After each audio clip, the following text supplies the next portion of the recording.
I like that. I do too. That's really cool. Yeah, I think I like the cyclist going through the middle. That's so us. Right, yeah. You said in the comment that you'd be the cyclist going through the middle. Yeah. There were a couple of them. It was kind of cool. Yeah. It wasn't in America. No, it was in a Spanish-speaking country, I think. Mm-hmm. I think what I liked about it, well, you showed it to me, and instantly there's so much joy in that. Yeah. You know? Yeah. So, yeah, and we could talk the whole hour about that video, but anyway. We saw that last week and thought it would be appropriate for the opener today. Yeah, it is. We have some other stuff, too, but that's a really good one. Yeah. I mean, this week has been particularly hard, what with the little flying monkey in your life. Yeah. And then...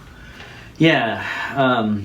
It's been a tough week, yeah, for sure. And then me being called an asshole on the bus. Right. You know. We'll get into that in a minute, but... Yeah. Not that particular situation, but the situation at hand, you know. Yeah, I mean, people don't know everybody's circumstances, and that's... and I think that's the problem that people are forgetting, is that human beings are not one size fits all. Right. And, you know. Right. Well, I think what I wanted to start with was congratulating the Taste of Sicily in Pennsylvania. I forget what town they are in. I was looking at it on Facebook, and I forget the name of the town. But anyway, they won the lawsuit that they had against the state, or at least Governor Wolf. They insisted on staying open throughout the whole during thing. the whole lockdown, the red, yellow, green, whatever fucking bullshit. Yeah, whatever the color coding is. Color coding, and they stayed open, and they kept getting fines from the health department, and like $10,000 a pop. Well, it escalated. Yeah. Okay. I think it started out at like a $1,000 fine. And then they were like, no, we're not going to pay it because there's no emergency. Right. And it escalated to like $2,500 and then $5,000 until it went up to like $10,000, and it became this war, this little war between them and the people that were finding them, which was, I guess, their local. It was their local health department, the county health department. Yeah. Yeah. Which was acting under the auspices of the state. Right. The state of Pennsylvania. So. And so they won, and I don't know the outcome of the victory. I don't know if it means that this can be used as a precedence for, like, say, other restaurants. I'm sure it could be, but if it could be used as a precedence for the entire industry of restaurants or hospitality in general to go against the state and say, you have kept us out of business for so long. We deserve to be open. We deserve not to have to put up with your bullshit. Now, I don't think restaurants are going to say, oh, we're going to stop the mask thing, because I think a lot of them have taken money that tells them to do that. Right. But I think this could point to like the nightclubs and the concert halls saying this is bullshit. Right. So again, I don't know if it can be used as a precedent, or if it's just a one-off thing that who knows. Yeah. I think we need, like, for the morale of society in general, and for Pennsylvanians, we needed one success story at least once. And I feel everything's so corrupted and everything is so delegitimized that I hate to be like a Debbie Downer, but they let them win. You know what I mean? You think? Like, they let them have this one victory, and legally it might set the precedence, which would be nice. But I'm not holding my breath. Yeah, I'm not either. The other side of that. I'm a realist. Well, the other side of that is that I forgot my point exactly, but there's a lot of restaurants that could have done what they did, but it That was is true. But it was a I was matter expecting all the restaurants of to do that. especially around here. All of the businesses, I was Right. expecting them to do that. But But they just they caved. bend because- over. Right, it's so fear. quickly here. Right. Well, here especially, but you know, I think throughout the They United talk States. a big game, but they don't have Yeah. any, like... But you know, this happened throughout the United States, even in California. You know, especially in California, because the Democrats are telling them to do it. But seriously, Democrats are telling them to do it here, too. I know. Well, there's enough. This is a swing state, so there's enough other, people from the left, the right, to say, piss off. But they still don't do it. They're still fearful. Oh yeah, everyone here is afraid. Yeah, like they're acting everyone's out of fear. traumatized. And Well, afraid. I had to deal with, my dentist basically said you cannot come without a mask on, and they basically said you're no longer a client. And I said, you don't have to do this. You don't have to make people wear masks because there's no proof that anyone got sick in your office. Right. He's like, stop talking nonsense. We're done with this conversation. I mean, and he was just basically it's he was garbage thing. Like, it was they're garbage just- thing, and he was they're really he stupid literally conveyed to me that he was afraid of the government. Yeah, that's fucked up. Yeah. Especially since we're the ones that are supposed to be like in charge of the government. Right. Right? We're in charge of the government. So Yeah. this idea that people are, pandering to the whims of nonsense, and it's all this confusion and chaos, which is what psychopaths and would-be dictators and tyrants do. It's what Hitler did. It's what Mussolini did. I mean, this is all like straight out of the playbook of a fascist takeover. Oh, sure. so Down to the that's what word, we're down to looking at. down to using the word safety. Yeah, exactly. I mean, Hitler used the word safety a lot. Yeah. So, I mean, people have lost their ever-loving minds, and I'm really kind of over it. Even like woke people. Woke. Yeah. Well, So. before we go any further, I just wanted to mention that our neighbor gave us these beautiful roses. Right, so just before like everything kind of went to shit. hell, like This week. his flying monkey that was harassing him right and left, like through many messages on Messenger, and we didn't know who it was because this person disguised herself. So just before that happened, and just before I got called an asshole because I can't breathe freely with a mask on, our neighbor gave us this, and it was really nice. It was a nice boost, Yeah. Yeah. So, so the next thing, just as I have a mouthful of snack, I wanted to remind everybody that we're still in our fall fundraiser, and what we need from you, we have patrons. It would be great if you joined as a patron for as little as $2 a month. That equals 7 cents a day. You can go to patreon.com/Book of Hours. But you can also, and this will be in the show notes, the link, you can also go to our Facebook page, Book of Hours, facebook.com/Book of Hours, and you can find our fall fundraiser. We are trying to raise funds for this season. To survive, right, exactly. And we're asking you. You can give anything. It's anything helps. Okay, so go to that. It helps us write our scripts. It helps us keep the lights on. It helps us pay for our internet ISP. It helps pay for our connection. Our refugees. And our refugees that we welcome now and then. We've already hosted one. We've hosted one refugee, and our patrons help with that as well.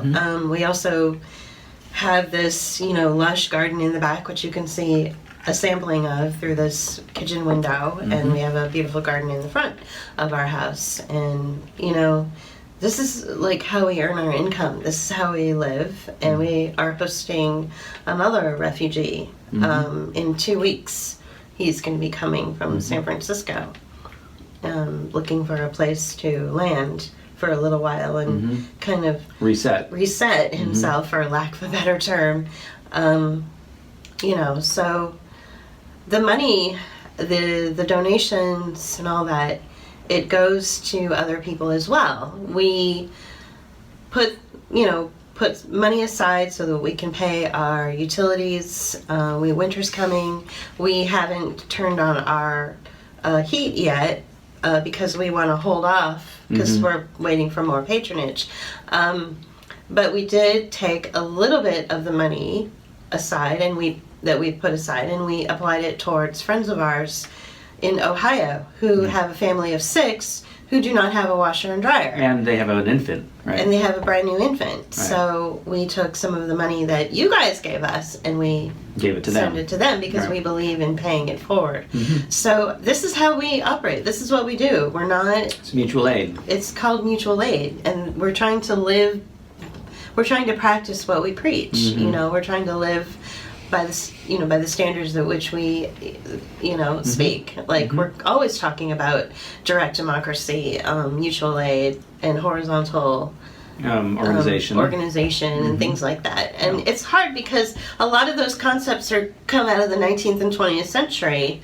And here we are in these 21st century paradigms, which are so outside of any past fascist takeover. I mean, a friend of ours here in Pittsburgh who's like, his background is he was part of the Occupy movement in San Francisco. And so he wants to apply a lot of the 20th century responses to what was happening back then to today. And the problem with that is that, just to be blunt and just to be like really obvious, back then in 2011 or 2012, Occupy officially started, I think, in like 2008.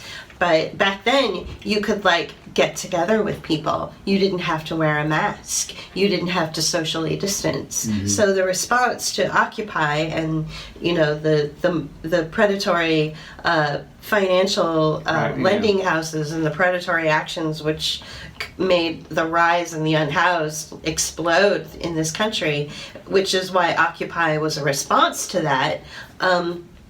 It's a different paradigm. This is a completely different paradigm. So what we're looking at is a devaluation of humanity, is a devaluation of our human experiences. So the response needs to match the problem. And right now the problem is neo-fascism.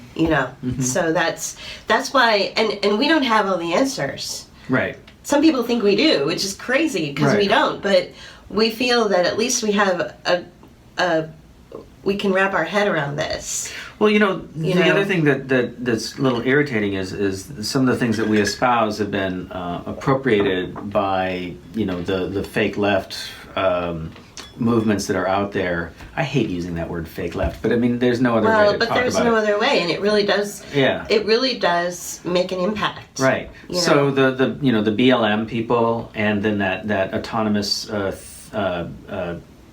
neighborhood in Seattle, they were appropriating anarchist ideas and language. So just language, not the ideas. Yeah, because it was just not legitimately. It was such bullshit. Yeah. And they Chaz, and they were practicing segregation, for fuck's sake. I know. Right. And then they were doing. Okay, and then what was hilarious, which I think was the most hilarious thing about Chaz. Chaz was just nothing but Chaz was a joke. It's something that you could literally like make a comedy out of. It's a comedy of errors. Right. They were trying to make a community garden. Right. And they didn't know how to do it. And they didn't know what the hell they were doing because JP luckily has 12 green thumbs. So he can like build you a whole array of vegetables or plant you an array of vegetables in his sleep. He's really good at it, almost too good. Like we've got this crazy like growth of all this stuff. But so and it was just hilarious watching them not understand like their environment. You have to know your environment. It's not like we could try to plant California in Pittsburgh soil. Like you have to know your environment. Well, also they were just like, using dirt. They weren't using compost or they weren't using anything. Yeah, because So anyway, it was ridiculous. But the point is that they were appropriating these terms, and these concepts. but they were just, it was just window dressing, right? All window And dressing so- to cover up the bigger And thing the that same was thing- going on and in the that neighborhood in Seattle. Right, and the same thing goes with people, accusing like BLM and the people behind the Great Reset and all that stuff of being communists, and it's like, well, the leaders of You BLM, the leaders of BLM they came out and said, we are trained communist or Marxists. Oh my God, and I think we've gone into this before, and it's just Right, it's but just it's really embarrassing because it's like, you would think the platform by which they were speaking this, they were making this announcement, you would think that the platform that they're using, I forget, was it the Real News Network or something? I forget. But they came out and made this statement that they were Marxists, and you would think that the platform would be like, maybe we should look into what Marxism really means, right? Before we let people start espousing these I think, like idiotic. I think they were academics talking, and because they've been using a lot of postmodernist and left language, both from anarchism and from Marxism, and using that and it again in a way that was just strictly window dressing, and it was there was really nothing behind it, but it did enough to freak out the entire country, right? That were not supporting them. Well, and who don't understand what Marxism really is, don't understand what Black Lives Matter really is. Right. So there's a lot of people of color who are against Black Lives Matter. Who they're like, this doesn't pass the sniff test. Right. Maybe they don't understand the full,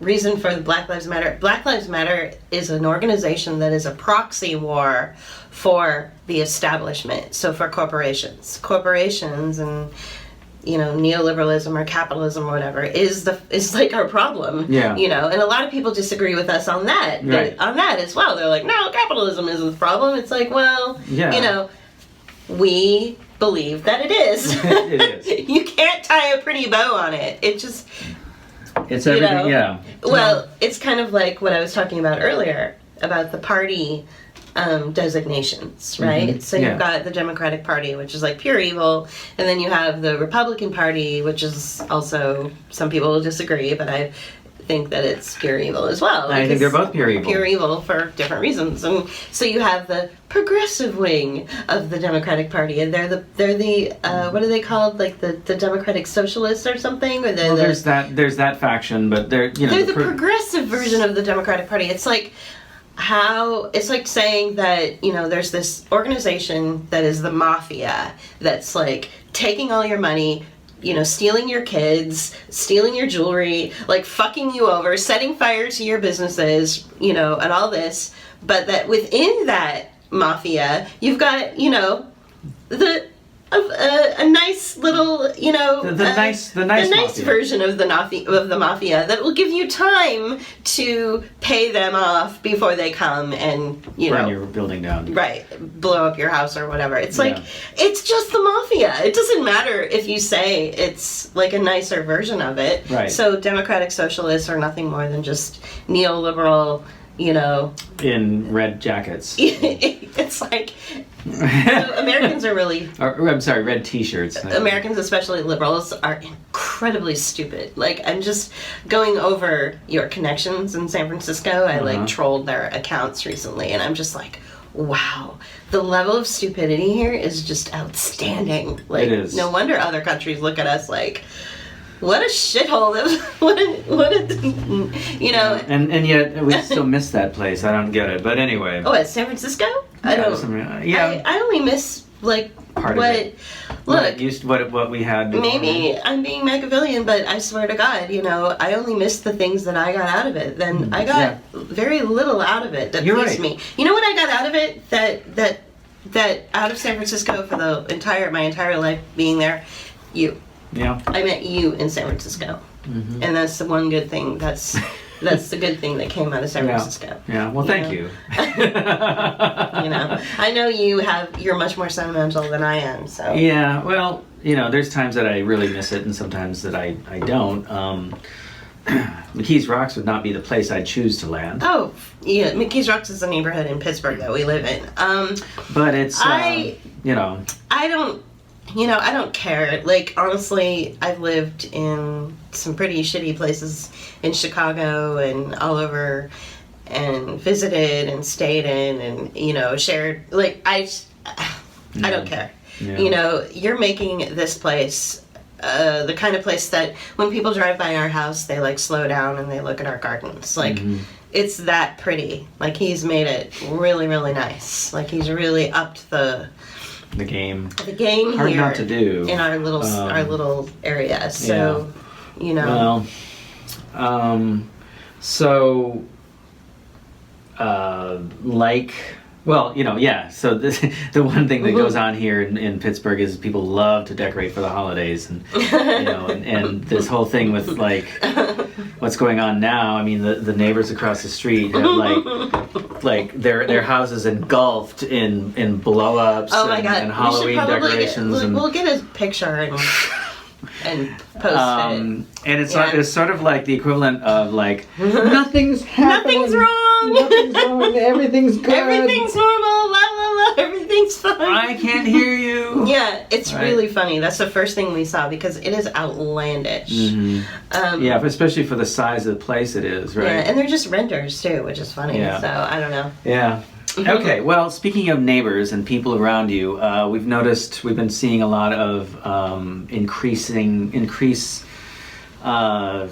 rage of the Karens regarding the mask issue. So that's a mindfuck too. I mean, that's like, so what I did is I do these things where I go into Twitter or I go onto, like, Facebook, and I put in just generic phrases like, he is not wearing a mask, or she refused a mask, or they did not wear a mask, or something I want to see what people are saying. And there's a lot of stories out there that are saying that the people who can't wear a mask are violent, they're throwing punches, they're throwing temper tantrums. There's all sorts of videos out there showing where, people who can't wear a mask are, like, upsetting apple bins and throwing, cereal boxes down the aisle and having full-on temper tantrums. And I'm just like, I don't think so. I think this is meant to make the population think that those who can't wear a mask are like that. And what it does is it hits your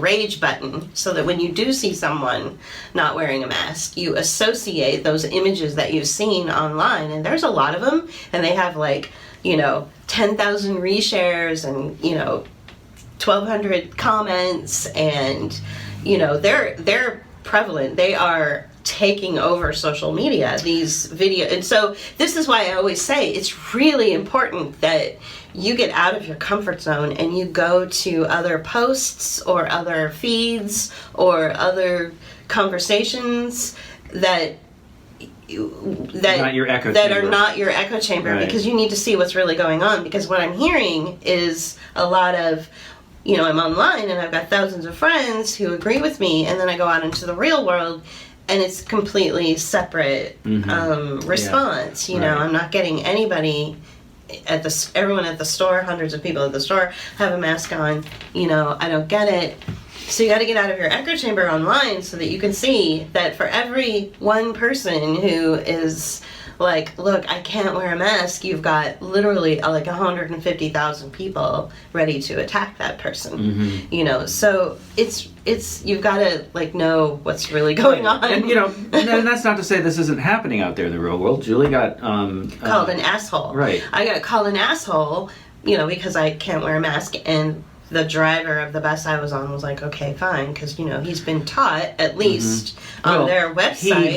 He harassed her at first. He's like, you got to wear a mask, and she's like, I have a health exemption, and he's like, what?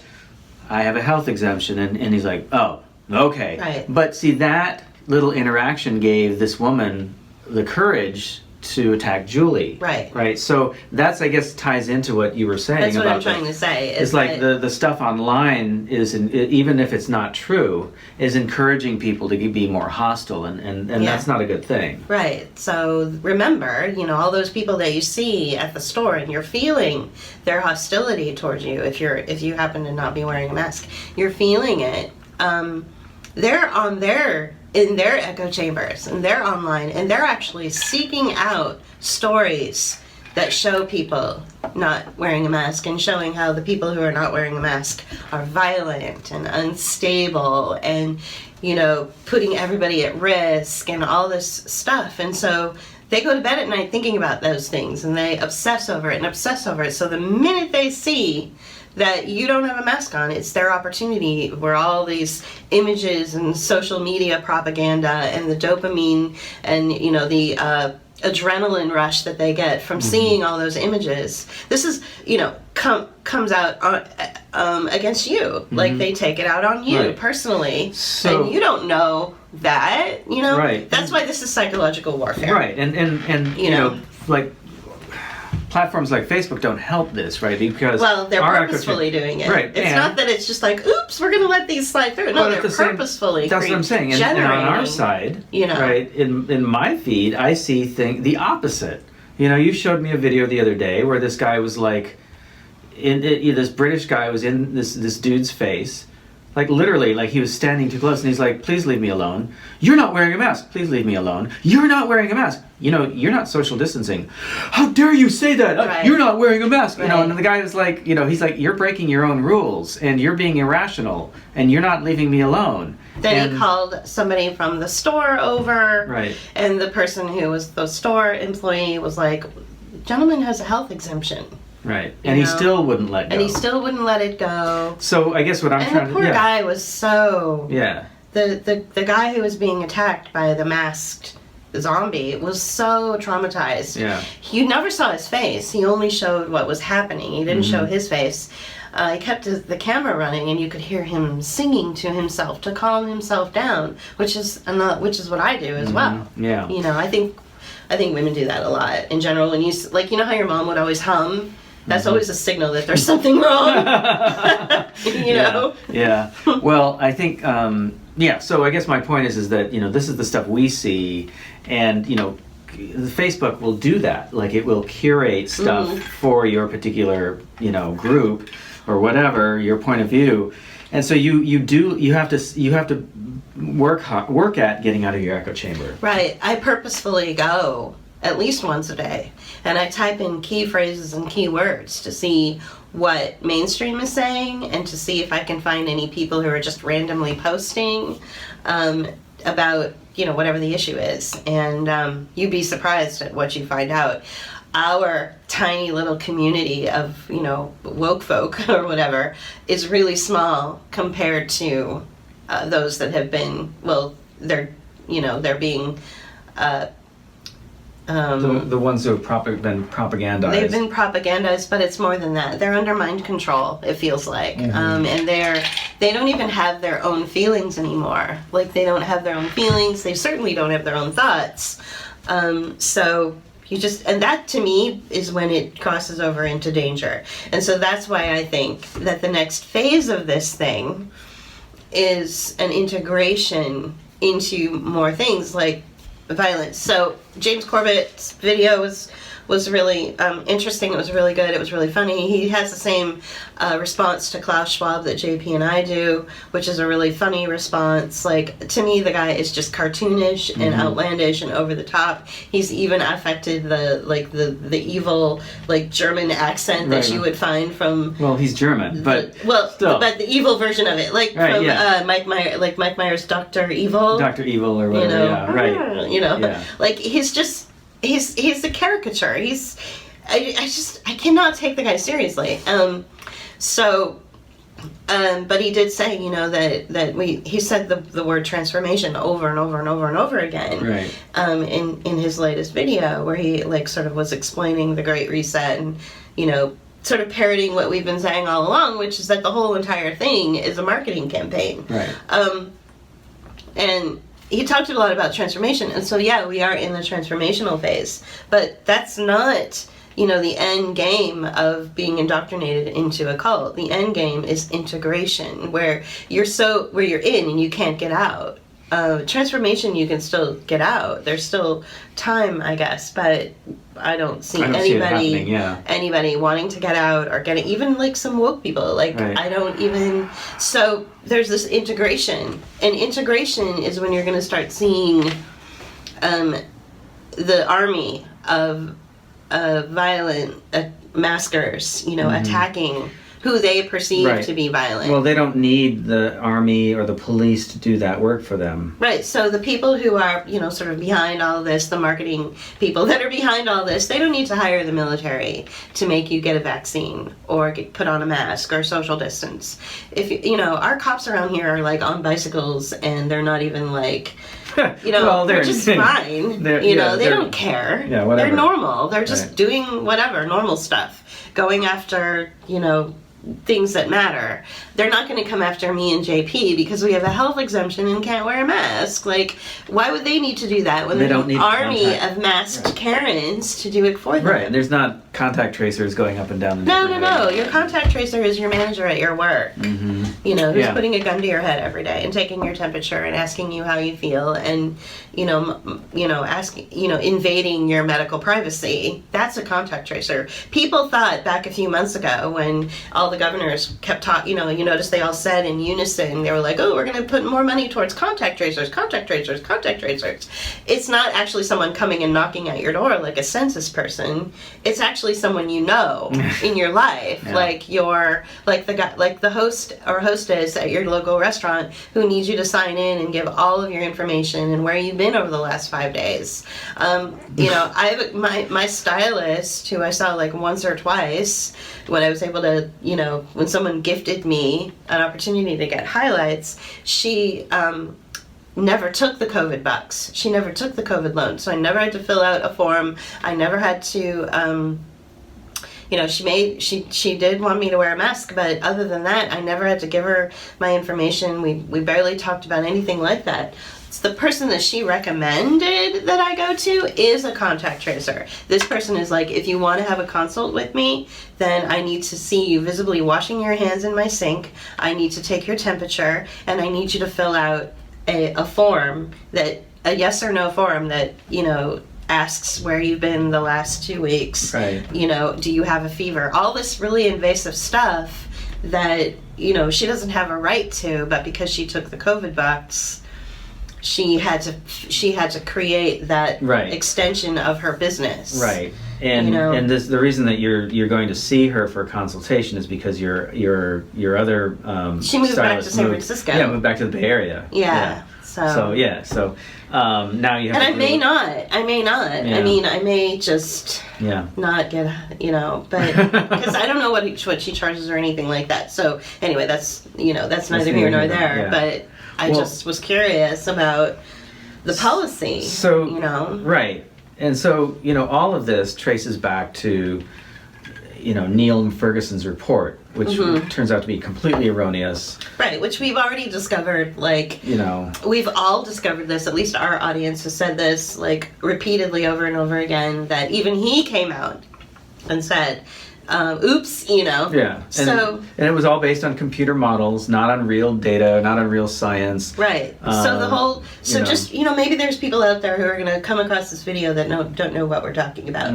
So there was a report that was written, and the report said there's going to be a plague, and we have to shut down the economy, throw everybody inside their house, shut down the schools, shut down the businesses, and we have to lock everybody down like they're prisoners in their house. There's going to be a big plague. And so everybody did that. All the governors and your country leaders and your continent leaders and all that, and all your leaders everywhere. No, your incontinent leaders. And all your leaders, they made these, proclamations. They went live on the news. They went not live on their social media feeds, and they said, "Oh my God, there's this report that says we all have the plague." Okay, so everybody shut down, right? That's why we're here. And turns out, back in April or May, so here we are in October and we're still kind of dealing with this, right? Back in April or May, he was like, oops, nope. Turns out Bill Gates paid him to write this report.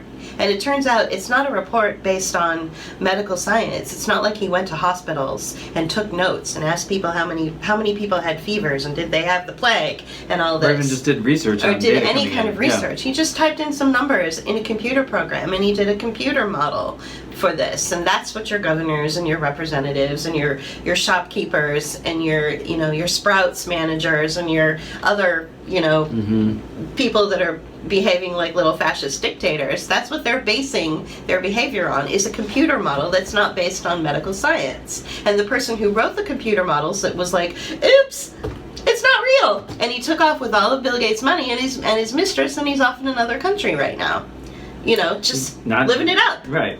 So that's where we are right now. It's like a giant comedy. It's like a giant It's not funny. dark comedy. Yeah. It's so stupid. I can't even I can't even deal with how the level of stupidity. Well, okay, here. so speaking of that, then, this didn't just happen and not get reported on. I mean, there was the media played a big part in this. So, you were saying something about the Lancet. Okay, so so where did the report? So he went into his computer and he's like, boop beep boop boop boop boop, plague. Okay, plague. Who do I give it to? Well, there's another paper, like a platform, like the New York Times or the Guardian. This is the English paper, and it's called the Lancet. And they said, ooh, plague, and so they're the ones that covered the story, and they said, well, based on, this criteria from this very well-respected doctor who has always failed in his past assertions of a health crisis,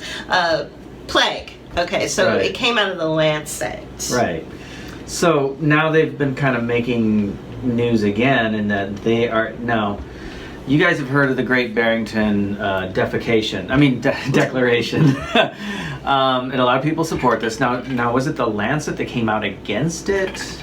Okay, so this is like this weird Jujitsu. propaganda jujitsu where. Right. So we all know that we hate the Lancet because they produced a fake report about a plague. We hate the Lancet for doing that. So that means that we have to hate the Lancet also for coming out and being against the Barrington Declaration. Right. So. And sort of like the bullshit behind the whole, and we'll get into this in a little bit, but the whole Trump thing, like anything that Trump says, the Democrats, do the opposite, right? Okay, so it's sort of like the same kind of knee-jerk reaction where, this paper comes out and says, we're against this Great Barrington Reef. And and now Julie and I dislike it for other reasons. We are very much opposed to it, and you've been talking a lot about it this week. And our friend Allison she was the first one to come out that we know to go, dude, this is messed up. Yeah, well, she doesn't say dude. No. I do. Yeah. She might. I don't know. Might say dude. She seems like she would. Maybe. But so basically, so the Lancet came out and said, we hate it, and everybody was like, oh, see, the Lancet loved the fake plague report. So, and now they're saying that they hate the Barrington Declaration. See, the Lancet is wrong about everything. Okay, so there's your full false equivalence, right? Right. That's what that is. It's, so it's a full false equivalence. And basically what it is, I just go back to the ACA. Back when Obama, in 2012, was it, that he, went on national press and he was like really, really talking up the Affordable Care Act and how we got, this amazing insurance package, and it was going to be, mandated and all this stuff. And he made it seem like it was mandated for the people. It's actually mandated for the insurance company. Basically, the people were overtaxed in order to bail out insurance companies. Right, basically. And the insurance companies were like, give us all of your money and you get no coverage. And that's basically what the ACA is. Oh, and by the way, if you don't buy into it, you're going to see it in your end of your taxes. Right. So if you don't buy into this thing, you're going to get dinged in taxes. And he had a $6,000 tax bill because he's not sick. He's a very healthy person. He didn't need insurance and it was too expensive and it didn't cover anything anyway. Right. So he got dinged for not having... And the policies I was looking at, such garbage. They're garbage. They didn't cover anything. And they were expensive. And so it wasn't worth him. He wasn't working at that time. He's like, this is an extra $150, $200 a month I would have to pay every month into this mandated Affordable Care Act, Orwellian named Affordable Care Act. Right. It's punitive in nature. It only bails out the insurance companies. I get nothing from it, and then I lose money on top of it. And so it was kind of like, well, we'll just see what happens at the end of the year when we pay our taxes. And sure enough, they dinged him really hard for not. Yeah, in fact, I got dinged harder because I did decide to go with when they give you like a discount when the state. God, what's the word? Subsidized. Okay. Subsidized the subsidized insurance. But because my work was like sketchy, I would get a contract and I'd work 3 months and then I wouldn't work, and I didn't get off of the subsidized version. So the money that I made during that period of time also counted towards like my tax bill. Yeah. So it was like a double ding or something. It was really awful. Yeah. It was really punitive. Like everything in this country is punitive. This is what I've been trying to say like all along. So this is why it kind of amazes me that people are, celebrating the Barrington Declaration, because it's just riddled with people from the military-industrial complex, people from big tech, people from big medical, big pharma, all this stuff, all these people that have made your life so punitive in nature. And the conference was held at a right-wing at a libertarian right-wing think tank. Right. Just the ACA came out of the Heritage Foundation, which is the right-wing think tank. So this, the Affordable Care Act was something that the Republicans had come up with, like, ooh, how can we fuck over the American citizenry by bailing out our corporate donors in the insurance industry? And everybody was like, you cannot do that. Americans are way too, like, they're on it. They would kill this, and they will not deal with this. So they put it on hold for 25 years and dumbed down America and thought that we weren't paying attention, and most of us weren't because we did it anyway. Well, and then they brought out a guy who talked real smooth. Oh, right, the smooth talker. Yeah. Called Obama, right. Yeah. So, they just basically took this right-wing think tank out of their, their archive. out of their archives, this plan to fuck over the American population, took it out of their back pocket, put Obama's name on it, and suddenly it's affordable care. It's fucking, the way people were talking about the Affordable Care Act, people in other countries thought that we had free health care. People in other countries, like in the UK and people in the global south, thought, finally, Americans have what we have. They pay their taxes, they pay 40% of their income into the government programs, and they get free health care, free education, a decent living, all this stuff. The propaganda around the Affordable Care Act was so strong that people in other countries thought that it was like Medicare for all, that it was, universal health care. And I remember like being online going, no, it's not. It's not that at all. Not that. It's a bailout for the insurance companies is all it is. So to me, I think what's going to happen is you're going to get those podcasters and those woke folks that really understand, that all you have to do is follow the money. Like who's, right. and then there's just the basic, understanding that when super rich people meet in a mansion behind, closed doors in a gated community to talk about, the fate of mankind and the American Economic Research, the AIER, the American Institute for Economic Research, is like hosting it. It's probably not for your benefit. Right, exactly. Yeah, I mean, talk about Dr. Evil, right? Right. So that was like 10 of them or more. Yeah, exactly.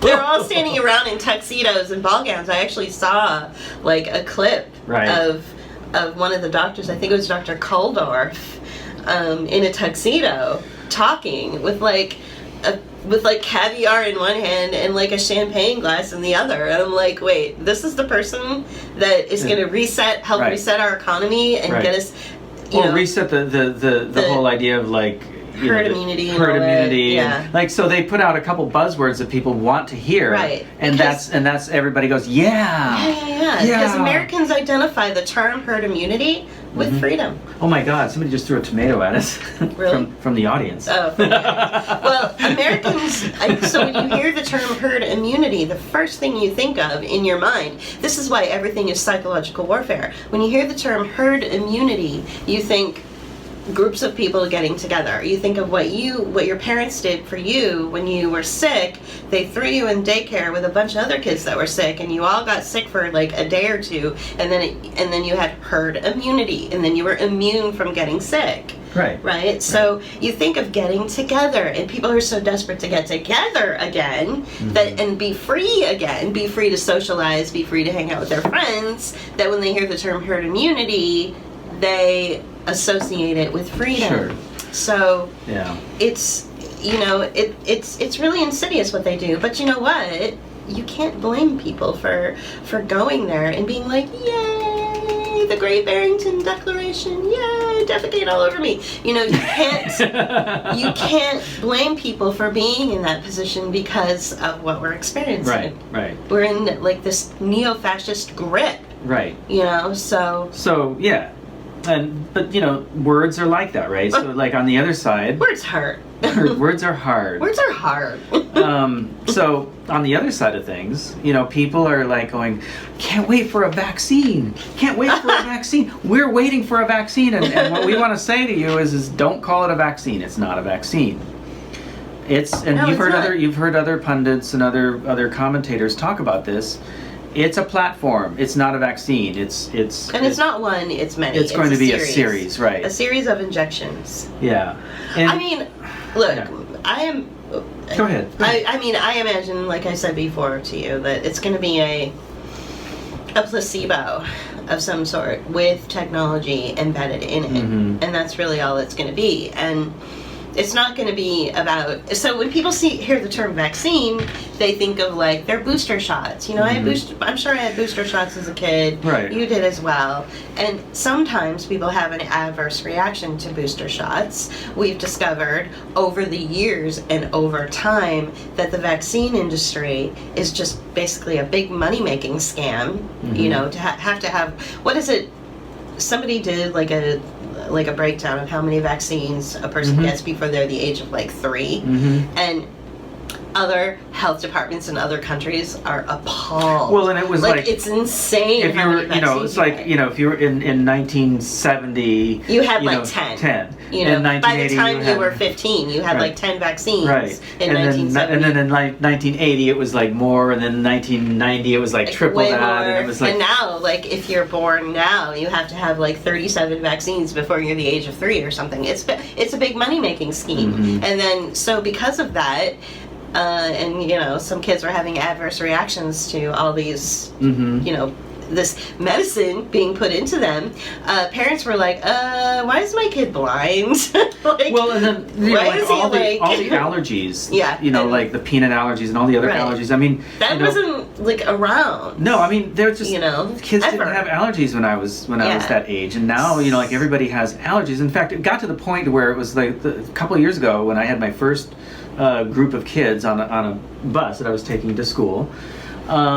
They were asking around, like, who's allergic to peanuts? Who's allergic to fill in the blank? And they were like, that was like a game they were playing. Like they play. That was the game they were playing. Play games now with like how many diseases they have. Right. Well, and they were. That's so sad. Yeah, they were all under. Really they were all like preteen. So like we had everything from 5-year-olds up to a 13-year-old or whatever. Yeah. Well, so I guess what I'm trying to say is people are against the COVID-19 vaccine or whatever because they're associating all the problems and the big money-making scheme that is the vaccine industry. Right. So, so they're against yet another vaccine, but this is not that. So, but... Okay, so that's fine, but this is not that. This is not a vaccine. This is a series of injections that are on a platform. So you are a human being, and so therefore you are flawed. And you must take this injection in order to upgrade you and to Right. upload you. It's sort of like it's sort of like they're installing an operating system. So Right. like Windows for people. Right, You know, exactly. and- So it's an upgrade to your humanity, Right. or to being a human being. Right. And so, there's been talk about, well, first of all, there's the RNA, I forget what they call it, but it's basically it changes your DNA, I guess, Right, to some right. degree. So you're And it's basically, you are now going to become, with these injections, you will become a GMO, what does that stand for? genetically modified organism, right? So there's patents that are associated with GMOs. So, Right. is it going to get to the point where we are going to be, owned because of a patent that is internal, now that our operating system is now internal inside of us? There's a new operating system. It's not called the human immune system. It's not called being a human. It's now, humanity 2.0. Right. And Basically, you are yeah, now, you have something within you that is actually owned by somebody else. So what do Right. you do about that, right? Right. How can you express autonomy when something like that is part of your makeup now? Right. So I think one of the things about the injection is that there will be like nanoparticles in it. So it'll ultimately be like Well, like I nanobots said, and or things, nanobots. It'll yeah. be like a placebo, which is like salt water. Okay, we can all have salt water in us, and we'll be fine, But within that, it will have nanoparticles or nanobots, and the nanobots will be like your new medical evaluation. So you know how you have to go to get a physical every once in a while for like a job? Instead of that, the nanobots will upload into a system that already exists, and they'll log into the serial number that's in those nanobots, and one of them will like check your cholesterol, one of them will check your heart rate, one of them will check your oxygen levels or your CO2 levels, one of them will check your whatever. So all the different biometrics about yourself, these nanobots will check, upload it into a system, and then you will get an alert that says your cholesterol is a little high, you're cut off, your food source is now only dedicated to green leafy vegetables, no birthday cake this week, no Snickers bars, whatever. Right. Do you know what I mean? Yeah. So it will control fried eggs and all that stuff. Yeah. Right. So it will control like where you can, like how you can spend your money on, feeding Right. yourself. So that's what it is. Right, That's because what otherwise the it sounds, COVID-19 vaccine is. that's because otherwise it sounds kind of bitchin', right? Because you're saying, it's like, well, for someone who's always had like,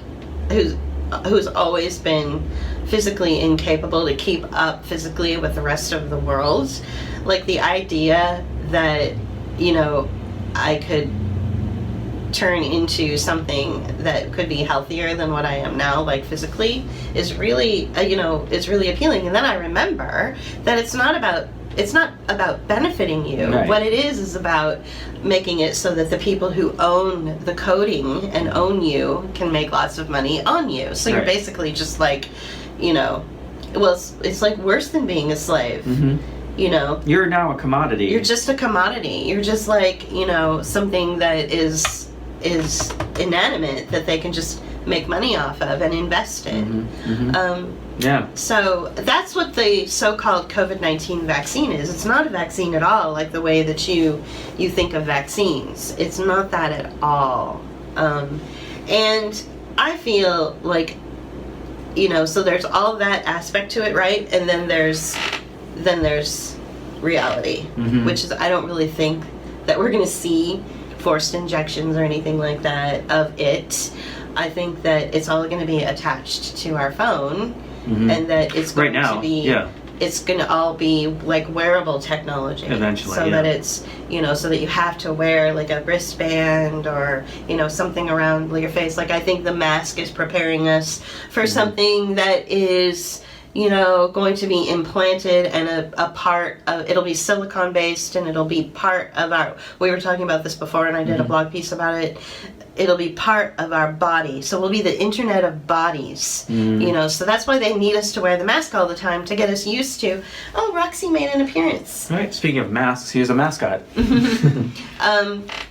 So we have to get used to the mask on our face, because eventually it'll turn into something like wearable technology, whatever, that's hooked up to your brain, or whatever, or your Right. biometrics, Yeah. until they give you the injection with the nanobots. Well, I mean, and those you know. things might even interface with the ejections, right? That's true. That is know, true. They could totally do So, that. yeah, and you know, there's nothing saying that wouldn't be part of the same platform, right? Right. So they are integrated. Totally. So, Totally. There's lots of money to be made in Oh, this. yeah. Oh my God, there's gold in them hills. Right. You know what I'm saying? Yeah. Like, there is so much money to be made in the technology that comes around, biofascism, which is medical tyranny, which is what we're looking and at. the thing is they're going to make it so that you want to have it, right? Right, so, of course. They're going to make it They made really the cool. iPhone really sexy. Yeah, you know, didn't they? They Everybody, like, so it's all just, Yeah. and all this stuff is like rolled out already. Yeah. They're just, and it's all ready to go. They're just waiting for Well- some people to like dot the I's and cross the T's. Right. Because one of the things that you're hearing from like the Trump campaign is he'll be like, the fastest vaccine ever. And so then you've got the liberal side going, wait a minute, he's an idiot. It takes years to develop a vaccine. So what he's trying to say is that this technology that's embedded in this, placebo, which isn't really a vaccine, Right. is already there. It's already there. They're ready to roll it out. Well, and we already know? have the technology like the Fitbit and Right. and the stuff that like Apple has put into Nike shoes, the Mm-hmm. software that interfaces with your iPhone, and so those concepts and those interfaces and those technologies, they may seem primitive to what we're talking about compared to what we're talking about, but the ideas and the concepts are already there. The prototypes are already in place, right? It's just a matter of just like rolling things out and getting things in place before these happen. So Fitbit could easily tie into what we're talking about very easily right now, right? And I'm sure Totally. that they're part of the deal. I'm sure that they are, Facebit. Facebit, yeah.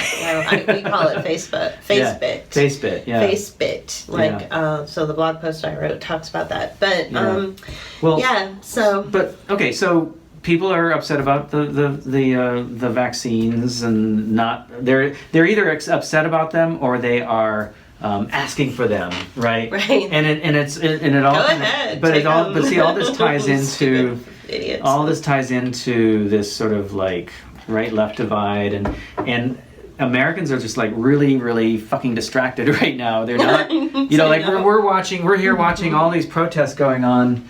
She was protesting. All these protests going on around the world, but they're not happening here. Right. Right? Because And okay, so we should really qualify what those protests are that are happening around the world. Those are not protests in the term that you might be used to, because it's been so long, if ever, that we've ever really had an organic, like, people-powered movement Right. that says we're against the state, we're against the state's mandates, we're against the rules or the suggestions or the mandates or the laws that the state has laid out before us. In my lifetime, I've never seen anything like that. It's always some kind of fringe, like, some sort of corporate-backed, like Black Lives Matter. well, I mean, you can go back to Seattle and the Occupy. Well, and there's like Occupy, and then before that was Seattle, where they were protesting WTO or Sure, right. and Right. then then there's critical mass. Right, okay. That's true. So those were pretty organic. So those are organic. So when I think of what Toronto is doing every Saturday and what, Trafalgar Square is doing every Saturday in London, where they are coming out and they're defying the state. They're not wearing a mask and they're getting together and they're not social distancing. That's not a manufactured protest. No. That is people coming together to talk about this. Nobody really has a solution right now, but what it's done is every week it gets bigger and bigger, because what it's done is it's alerted everybody else in the area, like, what are these people getting together for? These 100,000 people that have gotten together. I'm just like walking through to go to the market, and boom, all of a sudden I'm hitting a big crowd of 100,000 people. Not one person has a mask on, Right. And nobody's social distancing, and they're holding signs that say funny things like, no more COVID restrictions, or, down with the New World Order. And so they're asking people. So the people that are wearing the mask and being obedient, to their masters, they're stopping and asking these people, what's going on here? What is this about? I didn't see anything about this on the news. Right. And so you've got these people informing the general population about what's really going on, what's really happening. It's, a takeover of the central banks. It's an introduction to neo-fascism. It's this big reset that we're all experiencing. And so they're informing people. And to me, that's what it really is about, is like we're just informing people, or they're just informing people. But I don't see anybody in the United States doing that. And that's because everybody is busy with the election. The election, which I like to call PET, Presidential Election Theater. Yes, theater. Yes, exactly. Theater. Theater. Yeah. I wrote it down here, and I was like, had a brain fart. But yeah, so everybody's hung up on the election right now, and so there's really no way to get through that. People, because they're focused on this, and so they either have TDS, Trump derangement syndrome, or they have BDS, Biden not the good BDS, not the good BDS, right. And so they're in one camp or the other, right. and just like we were talking about, when people, like if Trump says something, people do the opposite, right? And there was somebody surmising that we were listening to that we agreed with 100%, and that was what was his name? Miller. Mark Crispin Miller. Mark Crispin Miller talking about at NYU. Yeah, who was talking about propaganda, but he was talking about how this could have been baked into the Trump presidency. That the whole point of having him as president was so that if he said something, people would do the opposite. Right. And so that's actually a really good point. Yeah, and that kind of goes back to like what we were saying a long time ago, years ago, before we went on our more artistic trajectory of this platform. Right. But yeah, we were saying that. Yeah. It's like you always said he was the twirly mustachioed villain. Right. He was the foil. He was the villain who was the foil for the whole thing. And so, I hate being manipulated. Yeah. More than anything. Right. I mean, even when my parents would try to manipulate me as a kid, I couldn't articulate how I hated what they were doing, but I knew that I was being manipulated. And I just hate it. Well, I hate being manipulated. It's gotten to the point. Well, okay, so like, speaking of being manipulated, like, I'll get into this next thing in a second, but I wanted to point out we have a little clip here that we wanted to show, and it's a play on all the Democrats that were laughing and howling about the debate, the vice presidential debate, when the fly landed on Pence's head. Well, let's look at this.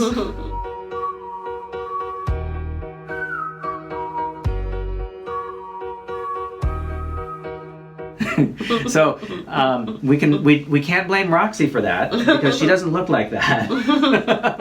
But black cats are great. Well, also because of Halloween, black cats. Yeah. So black cats matter. Right. Exactly. Right? Exactly. Well, that was a funny play on that whole thing because the cat jumps up, eats the fly, and takes off. Right. So yeah, I love that. But so I love how people have fun on the internet with that kind of shit. But on the other hand, I mean, there were people. On Facebook going, oh, well, did you see that? Oh my God, he was, and as if that was like the whole point of the debate. I mean, granted, it's a circus, right? And it's all bullshit. But I mean, that's what their takeaway was. So, but but getting back to the idea of like being manipulated, we were talking about how, there are not protests going on that are legitimate. They're not protests that are going on against, fighting against, your liberties being removed and your rights and your autonomy taken away. But people are paying attention to, like, say, the Black Lives Matter protests, and and being hung up on the whole Antifa versus Proud Boys thing going on it's in like Portland. Children. And that is all theater, folks. It's so this stupid. Antifa versus Proud Boys is pure theater. There was a time when we believed it. Well, I think there was a time at one point when, these kinds of things were real, but like everything, it gets co-opted for the benefit of the establishment. Right. You know, and the establishment has an agenda. And that's not to say that real people are involved in these protests. They get sucked into it. They buy into the bullshit and they become part of it. Right. And a lot of them are just opportunistic. There's plenty of opportunists. Social media fame. Correct. And somebody around here is like that. Right, exactly. Yeah. And then there's agents provocateurs. Who are actually cops pretending to be, either Black Lives Matter or Proud Boys or Antifa. Or, in our Great Reset video at the beginning, there's a tweet, a video that came from Twitter, where this girl is saying, talking to the camera, and she's talking about helicopters above, and then all of a sudden, out of nowhere, these two little skinny white girls come along in, they're all in Black Bloc. They're in ninja outfits. Yeah, they're Black Bloc, man. Black Bloc is not an organization. It's okay, comrade. It's okay, comrade. They're yelling at her, talking over her, and she's like, "Don't call me fucking comrade. Yeah, you're not my comrade." And they're basically spraying on buildings, and they're she's saying, don't do that. Right, because we're going to get blamed for it. Exactly. Right. These people Poor who black woman, she was in tears. She was. She was like so frustrated because what she's experiencing is a color revolution. Right. And people don't understand that. Right. They don't understand that during regime change operations, which is what we're going through now on like a big global scale, is a big regime change, that within your little local neighborhoods there are these little color revolutions, these little fake civil rights things, or an event like a fight will then escalate into something else. Like if you look at like the Arab Spring was like a regional color revolution because it spawned various other color revolutions within the region. But Tunisia started with a cop harassing a street vendor, right? And that they point to that incident as being the beginning of the Arab Spring, right? So you can look at and see those kinds of things happen in all the different color revolutions. It'll start with a little street scuffle, right, and it'll turn into something bigger, right? And this is all orchestrated. It is. It's like, I really can't stand him anymore, but I remember listening to Jeremy Scahill when he was doing his big piece on Eric Prince of Blackwater. Blackwater was the private mercenary company that was hired by the administration to go in and basically round up and crack the skulls of people at Hurricane Katrina. They pretend they weren't there to help. They were there to make things worse. Right. So what happened was he was doing this piece on Blackwater, and he was trying to be all, academic about it and stuff. And finally he just was like, you know what? Basically, the Iraq War was started from a car accident. Right. It was started from a car accident where there was some serious injuries. Blackwater got involved and created more of a problem. And it opened up a vacuum. Like, it opened up the space for all of the bad actors to come in and start bombs, and then it escalated. Next thing you know, the military. Next thing you know, we're at war. Right. Right. Because in the background, all the world, the weapons of mass destruction were discussion was going on. So all that was going on in the background, but this gave them the end. Right. And it started. So just think about it. Like the Iraq War, which caused millions of people to die, completely overturned like a democratically elected leader, as strange as he was, whatever. The fact is that his country's people liked him. Well, so the whole I think you're mixing him up with Gaddafi. Well, it's the same thing. Well, not with Saddam. I guess Saddam Hussein wasn't that well loved by his people. No, because he was an asshole. Yeah, that is true. He wasn't that well loved by his people, and he was kind of a tyrant. Yeah. But the fact is that. Isn't that their problem? Why is it ours? Well, the thing is we kind of set him up, and during the first Bush administration, he was our tyrant, right? Right. He may be a tyrant, but he's our tyrant, and then he stopped doing what we liked him to do, right? And so he became a problem that needed to be removed. It's too bad we couldn't do to him what we did to Saddam Hussein. Yeah, well, the first Bush is dead, but yeah, W is unfortunately busy. Well, W's busy painting pictures painting now, puppy so, dogs, yeah. right? You know what? We What could if he's been lobotomized? maybe, or what we could do is get him to start eating his paint, and that would kill him pretty fast. Yeah. That would be awesome. Yeah. He probably could. Throat cancer is kind of nasty. Yeah. Yeah. Like Joan Rivers had throat cancer.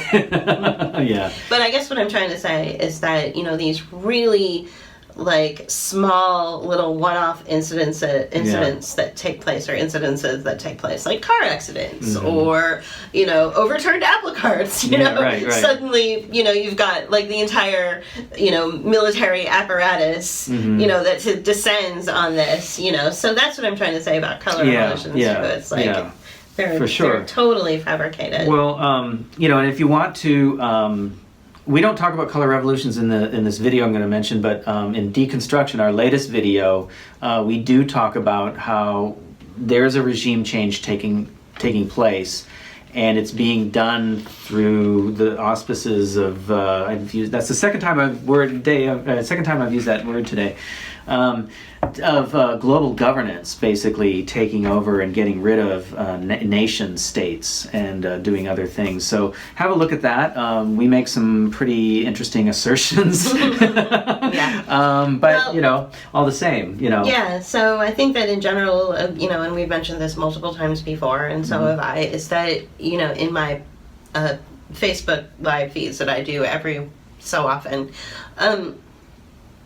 is you are being treated like a bad employee. Yeah. You're being treated like a bad employee, a corporate report. It's nothing personal. It's the whole thing, like recently there was this big YouTube purge, right? All these sort of right-wing people on YouTube were taken off, I guess. And so it's easy for you to go there and say, oh, they're just attacking the right wing. You've got Silicon Valley, which runs YouTube. So Google runs YouTube. You've got Silicon Valley running YouTube, and they are liberal-minded, so they're going after the right wing. Okay, that's like a surface, easy, low-hanging fruit response. Really, it's nothing personal. YouTube is simply changing their brand. They want to become another Netflix. That's really all it is. It's a company that's rebranding. And the fact that they're doing this big rebrand in the middle of this chaos, neo-fascism and Great Reset bullshit and all this other stuff is it like works for them. You know what I mean? To distract you from the fact that they just want to become a private subscription-based platform like Netflix is. Right. That's all. And don't take it personal. You're right. Well, and any other company could not get away with that, but because they're so big and so omnipresent, and they have so much fucking money. Yeah. They can do that. They can do whatever they want. And they actually benefit from the confusion and the bullshit. Totally. Yeah, as corporations often do. Yeah. And just a little plug of our new video. Like, I think I would say that we finished the script today. Yeah. Maybe a few finishing touches here. Yeah, but finally, and I'm really excited about it. We talk about how whenever you've got the corporate sector that is imposing itself into kind of like holistic or grassroots movements or anything. It doesn't even have to be a movement. It can be a business. It can be a co-op. Right. It can be a human being. So when you have the corporate sector asserting itself into your life somehow that way, it's very chaotic. That's what being in the corporate world is like. It's a lot of gibberish chaos. It's a lot of like distraction, and you don't know which end is up. I would like to give a tiny shout out to Naomi Wolf. There was recently a change in her zoning procedure in her near her home in upstate New York, zoning policy, right? So she went to the town hall or whatever. She went to discuss, these zoning changes, and they kept referring her to a 240-page corporate report. But she, being who she is, she was like, no, but the legislation regarding all the changes in zoning is actually only 40 pages, and it's right here, and it's the actual law. So, but they kept wanting to shove the 240-page corporate report Right. in front of her, The and it was PR propaganda. and it was very confusing and very chaotic, because that's what happens when you get corporations involved in, whether it's, you know, like I said, a grassroots movement or a holistic, you know, vitamin shop, or if it's, you know, your A co-op bakery. the co-op bakery, or even your small town board of supervisors, Right. or whatever. Right. You know, it makes everything really, really chaotic, because they use big, fancy, strong words that seem very intimidating, because they're very branded and very slick. And Or even just corporate language that most corporate people language don't use, that most you know? people don't speak the Right. corporate speak, and so they get really intimidated, and then they also think that it's like the law. And it's not the law, you know, it's Right. not. It's a corporate policy, so it's the same thing with all your stores that are forcing you to put a mask on. It's just their corporate policy. Right. And they're not that intimidating. It's just, and they're what's interesting is that the corporate policy is saying that they're taking their direction from the CDC. Right. And the CDC has already come out and said, you know, basically there's no COVID. And then they choose to ignore that. Right, Yeah, but they you know. they choose to pick and choose. Right. Like you always say, they cherry pick Yeah, exactly. the parts that work for them. Right. So Yeah. So speaking of cherry picking, well, not really. I'd like to also just come back to our fundraiser on Facebook, our fall fundraiser. It's wrapping up next month, but we need you now to go out and give us a few bucks to help us pay for the lights and the cameras and the action. What we're doing is, you know, we're saying, hey, you know, we make this content. We hope you like it. Can you throw us some bucks to help us continue the work that we do, the work and the content that you enjoy watching and listening to? By the way, speaking of that, I am converting all our Bookmark programs to audio. But there's another expense. I need to find somebody to help us pay for our subscription to SoundCloud in order to get those shows up. A free Right. subscription only gets you 2 shows at a time. Okay. An annual subscription costs around $114. So what we need is somebody on Patreon to give us, you know, that sort of equivalent, maybe $12 a month. Or if you could give us $115 on our Facebook Our fall fundraiser. fundraiser, Right. that would pay for that. And now then we can put those audio people have clips. asked. People have asked, and And we we can listen, Yeah, so- and so we can put those audio files onto a platform that is easily accessible to you and makes it easy for us to upload. right. Okay. Yeah. So we're looking for you to help us continue the work that we do and get these shows out in different formats that you enjoy. We Okay. are. All right. Yeah. So anything else? No, I Okay. just think that, you know, we're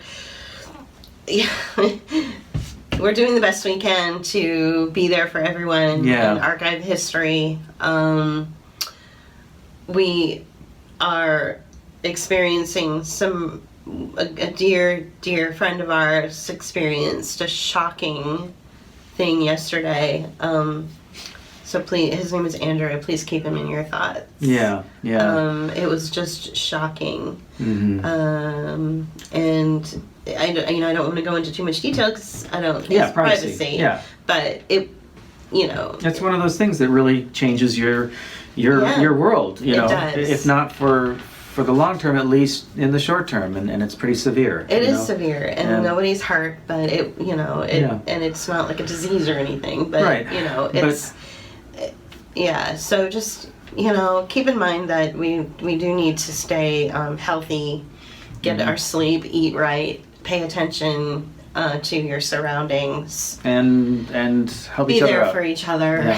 Yeah. Yeah. So, okay, you can find the link to our fundraiser on the show notes, or you can go to our Facebook page. Yeah. Otherwise, go to patreon.com/bookofhours. Yeah, we want 5 more patrons by the end of the month. I think we can do it, especially since it's only $2 a month. Yeah, that's you easy. know, Yeah. $2 a month or 7 cents a day. And if you feel like giving more, you can. Yeah, Yeah. you can sign up to be a higher patron if you want. But, you know, we start out at $2 a month, and we're just seeking 5 more Yeah. by the end of the month. And we're also share our videos on YouTube, because we're looking for a total of 2,500 subscribers by the end of this month. So we have 2 weeks Okay. to try to make our goal. All right. Okay. Yeah. Get it out there. All right. Well, thank you for watching, Thanks. and we'll see you next time. Bye. Bye. Book of Hours is determined to remain an essential platform that offers a creative interpretation for lockdown skeptics and experts who have been censored by mainstream press. Thanks to your donations, we can carry on doing this essential work as working artists. These big issues of the day are vital and need to be heard. So please share our videos, subscribe to our YouTube channel, make a one-time donation on our PayPal page, but most importantly, please be a part of our team on our Patreon page. Go to patreon.com/bookofhours and hit the blue button titled Become a Patron. Thank you.